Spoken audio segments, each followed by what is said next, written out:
Hello everyone, welcome to Olipod.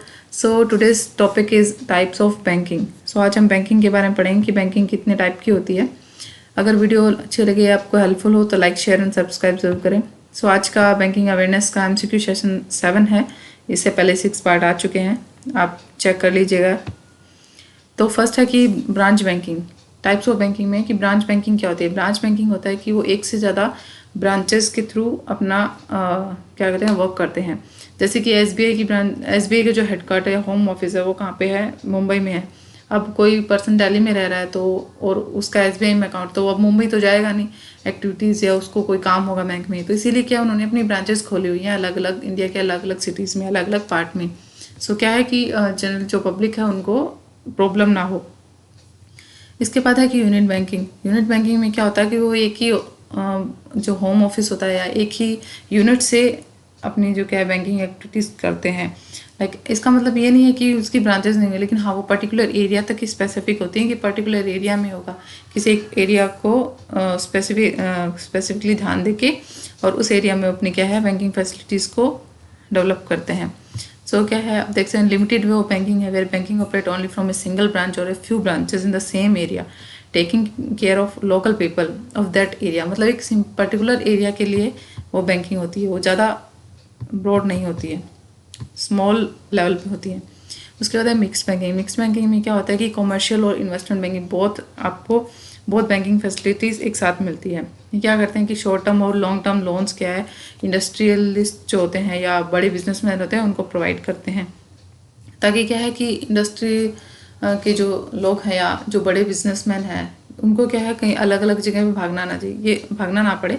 सो ये क्या है इंडस्ट्रियलाइजेशन को प्रमोट करने के लिए है, जिसमें क्या है वो कमर्शियल बैंक की तरह भी काम करते हैं और इन्वेस्टमेंट की तरह भी काम करते हैं। मैं आपको आगे बताऊंगी इन्वेस्टमेंट बैंकिंग क्या होती है। सो उसके बाद है कि होलसेल बैंकिंग। होलसेल में क्या होता है, जैसे आप नाम ही देख रहे हो होलसेल, जैसे हम होलसेल और रिटेल होता है ना हमारा। होलसेल में क्या है, हमें अगर हम ज़्यादा अमाउंट में चीज़ें चाहिए तो हम होलसेल से लेके आते हैं, और हमें डेली बेसिस पे या थोड़ी चीज़ चाहिए हम रिटेल से लेके आते हैं।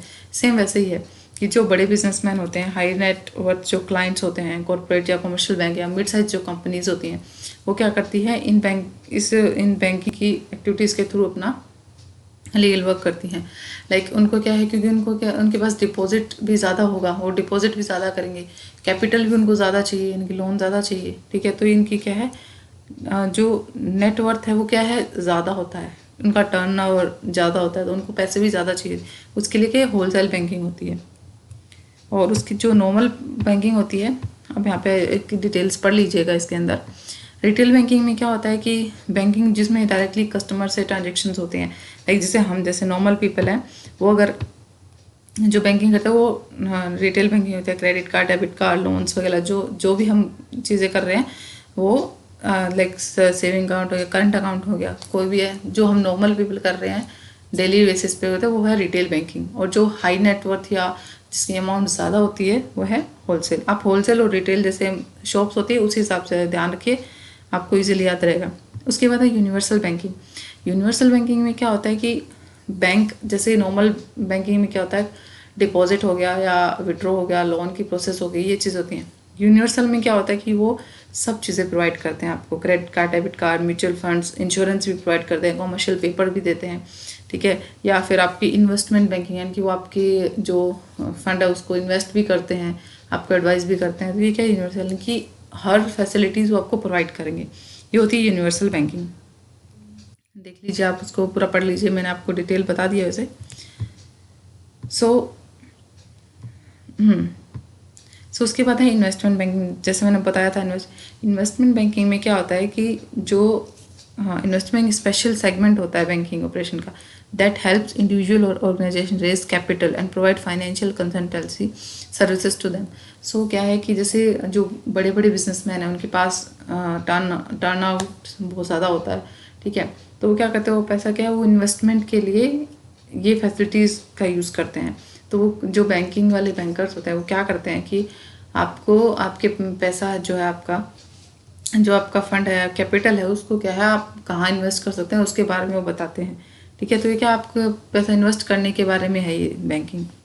उसके बाद है नैरो बैंकिंग। जैसे नाम से पता चल रहा है नैरो, जैसे माइंडेड होता है पीपल, उसी हिसाब से नैरो बैंकिंग में क्या होता है कि मान लो किसी बैंक के पास लाइक 100 लैक्स है, ठीक है, 100 लाख का फंड है किसी बैंक के पास, उसकी जो नेट उसके पास मनी है वो 100 लाख है। तो उसमें से वो क्या करेंगे कि मान लो उसका 10% या 10 लाख, फॉर एग्जांपल है सिर्फ ये कि 10 लाख क्या है वो रिजर्व करके रखा उन्होंने, जो कि आरबीआई के अकॉर्डिंग रखना पड़ता है उनको। उसके क्या वो जो 40 लाख है वो उन्होंने लोन वगैरह में दे दिया, ठीक है। ऐसे स्कीम्स में जो रिस्की होती हैं, लोन्स वगैरह या कोई और चीज़ में, और जो बाकी का 50 लाख बच गया वो क्या करते हैं कि गवर्नमेंट सिक्योरिटीज़ में डालते हैं जहाँ पे रिस्क नहीं हो सकता, ठीक है। तो गवर्नमेंट सिक्योरिटी मोस्टली, इसका मतलब है कि जो अपने मैक्सिमम जो अपना अमाउंट है वो क्या करता है गवर्नमेंट सिक्योरिटीज़ में लगाते हैं, जहाँ पे रिस्क फ्री इन्वेस्टमेंट होती है, जहाँ पे रिस्क नहीं होता। क्योंकि एक तरह से क्या नैरो माइंडेड, मतलब जिनको ज़रूरत होगी वो उनमें नहीं जाएंगे, और जहाँ पे रिस्क नहीं होगा वहाँ पे इन्वेस्ट करेंगे ये बैंक। तो इसलिए इसको बोलते हैं नैरो बैंकिंग। इसके बाद है इस्लामिक बैंकिंग। इस्लामिक बैंकिंग के दो प्रिंसिपल हैं, और ये प्रिंसिपल क्यों है, क्योंकि जो इस्लाम का जो लॉ है, मतलब इस्लाम जो रिलीजन है उसमें क्या है, एक शरीयत लॉ बोलते हैं या शरिया लॉ बोलते हैं, इसके दो प्रिंसिपल उन पे बेसिस है।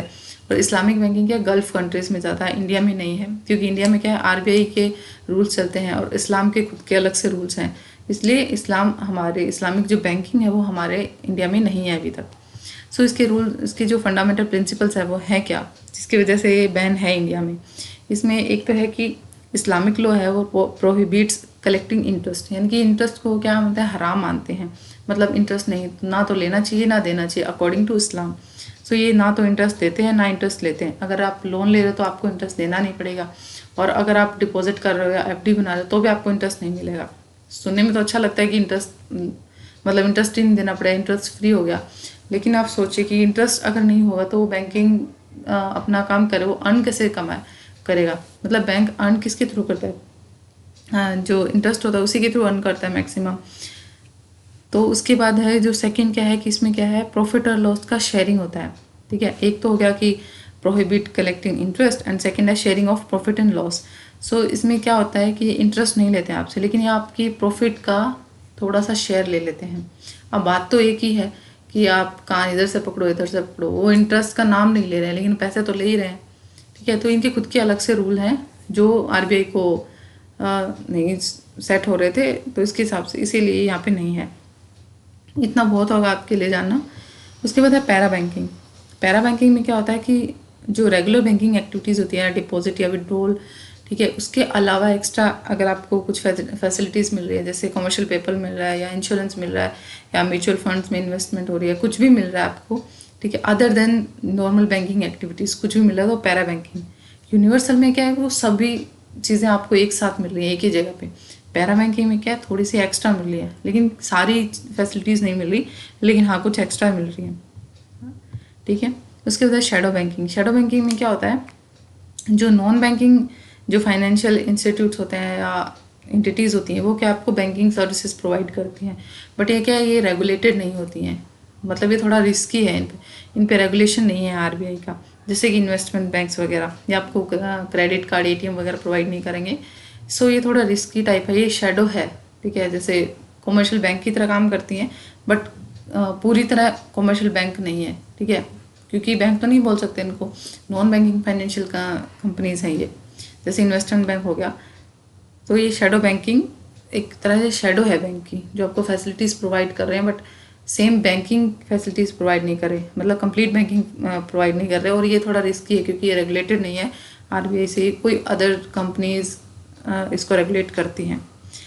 उसके बाद आता है मर्चेंट बैंकिंग। मर्चेंट बैंकिंग में क्या है कि एक बैंक जो क्या है लोन अरेंज करता है कंपनीज के लिए, या फाइनेंस में डील करता है, या शेयर्स स्टॉक्स बॉन्ड्स वो क्या कहता है सेल करता है या बाय करता है, ठीक है, स्टॉक एक्सचेंज में लगाता है। तो ये क्या है नॉर्मल पब्लिक को फैसिलिटीज़ प्रोवाइड नहीं करते हैं, ये जो बड़ी बड़ी कंपनीज वगैरह होती हैं, ठीक है, इंडस्ट्रियलिस्ट होते हैं, उनको ये प्रोवाइड करते हैं बैंकिंग फैसिलिटीज़।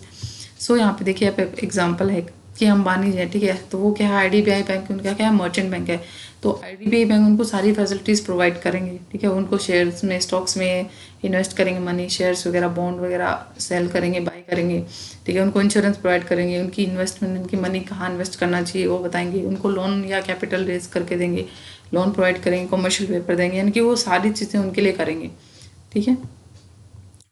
उसके बाद है ऑफशोर बैंकिंग। अब ऑफशोर बैंकिंग क्या होता है कि ऑफशोर का मतलब है आउट ऑफ कंट्री, मतलब आप इंडियन हो, मान लो कि आप इंडियन हो, आपका अकाउंट आउट ऑफ इंडिया है, ठीक है। मान लो आप स्विट्ज़रलैंड का जैसे स्विस बैंक है एग्जांपल, आपका स्विस बैंक में अकाउंट है, तो उसकी ब्रांचेस यहाँ तो नहीं है इंडिया में, तो क्या होगा, ऑफशोर बैंक हो गया वो आपके लिए, हो गया ऑफशोर बैंक है क्योंकि आउट ऑफ कंट्री है, तो ये है ऑफशोर बैंकिंग। अब ज़रूरी नहीं है कि ये सिर्फ गलत कामों में हो, कुछ लीगल भी होते हैं offshore bank, but Swiss bank में क्या है कि जो इंडिया मोस्ट ऑफ जो मनी है वो क्या है, मनी लॉन्ड्रिंग की होती है, क्राइम या टैक्स से बचाने के लिए जो पैसा है वो उसमें जमा करते हैं स्विस बैंक। ये सिर्फ एक एग्जांपल है स्विस बैंक ऑफशोर का, ताकि आपको ज़्यादा अच्छे से समझ में आए, बट ये लीगल तरह से भी वर्क करते हैं। और ये क्या है, स्पेशल इकोनॉमिक जोन में होते हैं।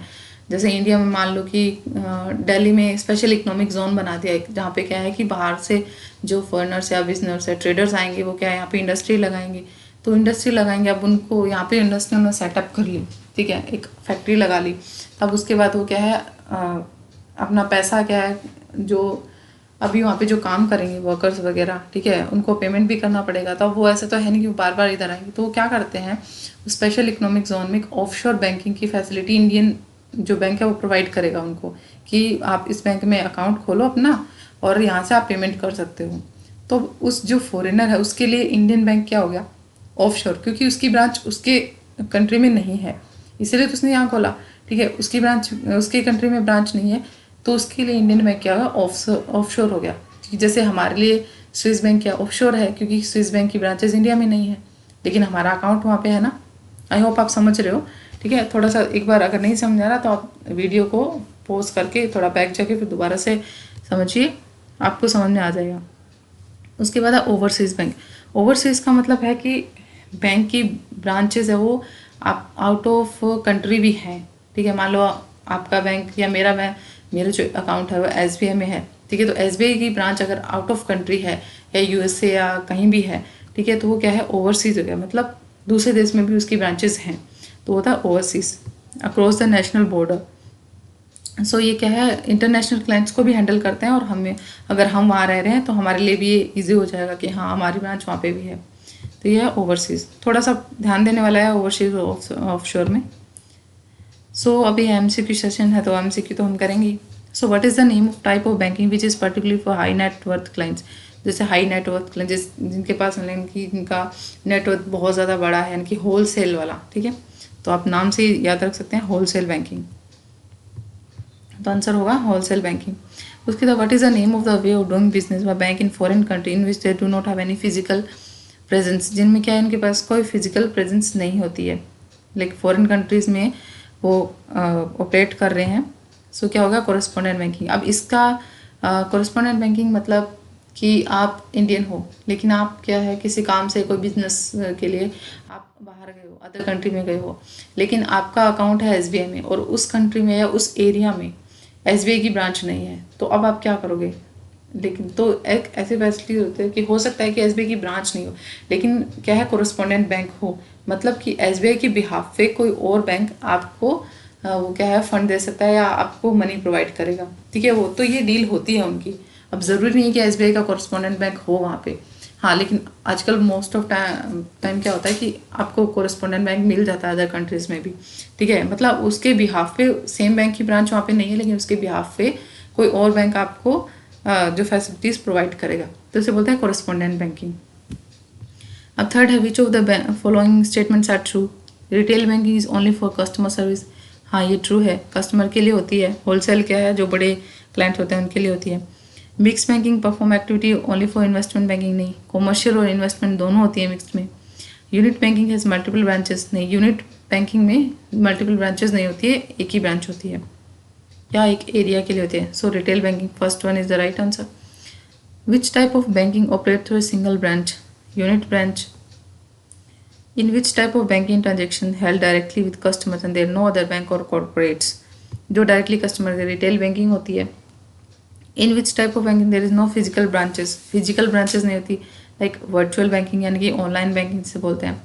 And where can the bank in India establish offshore banking units. जैसे कि मैंने बताया था कि कोई इंडस्ट्रियलिस्ट आ रहा है तो ठीक है, स्पेशल इकोनॉमिक जोन है, वहाँ पे बैंकिंग फैसिलिटीज़ प्रोवाइड करेंगे, तो किसी और के लिए वहाँ का जो बैंक है वो क्या है, मतलब अदर जो फॉरेनर है उसके लिए वो बैंक क्या हो गया, ऑफशोर बैंकिंग हो गया ना वो।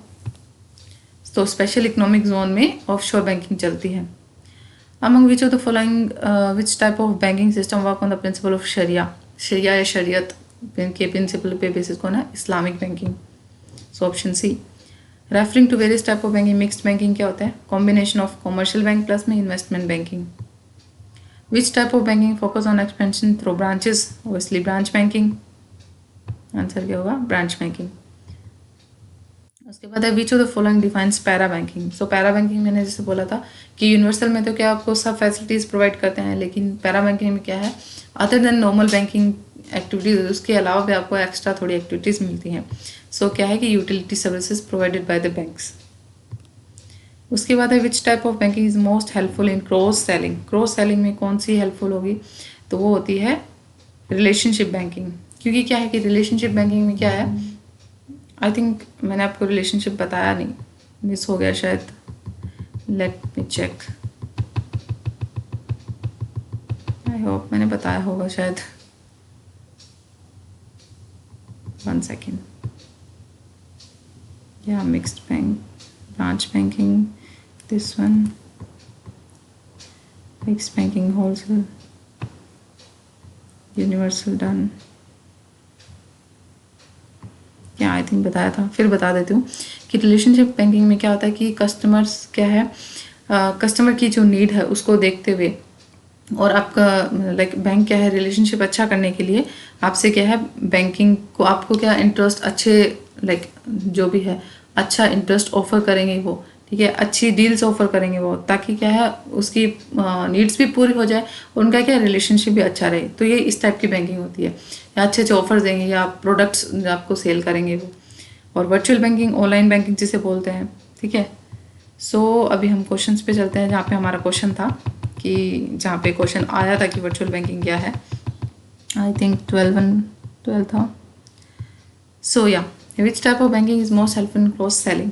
सो क्रॉस सेलिंग का मतलब क्या है, इसका आंसर होगा रिलेशनशिप बैंकिंग, ठीक है। तो क्रॉस सेलिंग का मतलब क्या है कि वो आपको क्या है अपने प्रोडक्ट सेल करेंगी, ठीक है, कि लाइक आपके पास क्रेडिट कार्ड है तो आपको डेबिट कार्ड भी देंगे, ठीक है, या इंश्योरेंस के प्रोडक्ट सेल करें, तो क्या है ये क्रॉस सेलिंग हो जाती है। तो यहाँ पर आपका रिलेशनशिप अच्छा है बैंक और कस्टमर का, ठीक है, तो क्या सेलिंग में ईजी हो जाता है क्योंकि आप भी उन पर ट्रस्ट करते हो और वो भी आप पे ट्रस्ट करते हैं, ठीक है। तो इस तरह से उसके बाद concept of universal banking implemented in India after the recommendation of which committee.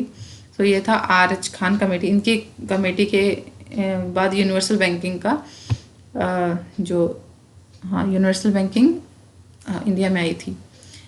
Banks that provide financial services and credit to unreserved markets और पॉपुलेशन था, तो यह है कम्युनिटी डेवलपमेंट बैंक, यानी कि स्पेशल, आप नाम से देख सकते हो कि स्पेशल कम्युनिटी को क्या फैसिलिटीज़ प्रोवाइड करते हैं ये। उसके बाद है which of the following provide capital to companies in the form of share ownership instead of loans. So ये है wholesale banking, sorry merchant banking, हाँ मर्चेंट बैंकिंग। मर्चेंट बैंकिंग में जैसे वो शेयर्स और कैपिटल्स वगैरह, ठीक है, उस पर, और वो क्या है थोड़ा सा उसका प्रॉफिट, या हाँ प्रॉफिट बोल सकते हैं, या अपना इंटरेस्ट इस टाइप में वो करते हैं, आपको फ़ी चार्ज करते हैं अपने हिसाब से, जैसे अब आपको प्रोवाइड कर रहे हैं फैसिलिटीज़ प्रोवाइड करेंगे और अपना वो कुछ फ़ी है वो आपसे चार्ज करेंगे मर्चेंट बैंकिंग में। सो आज का सेशन यहीं कंप्लीट होता है। आई होप आपको समझ में आया होगा, आपके लिए हेल्पफुल होगा। अगर कुछ समझ में नहीं आता तो मुझे कमेंट में कमेंट कीजिए, और हाँ अगर आपको कोई और इससे रिलेटेड वीडियो चाहिए या किस टॉपिक पे वीडियो चाहिए वो भी मुझे बता दीजिए, ताकि मैं नेक्स्ट सेशन में थोड़ा और इम्प्रूव कर पाऊँ और आपको सेशन बढ़िया दे पाऊँ। Okay, stay safe, stay happy, and all the best for your exams. Thank you very much.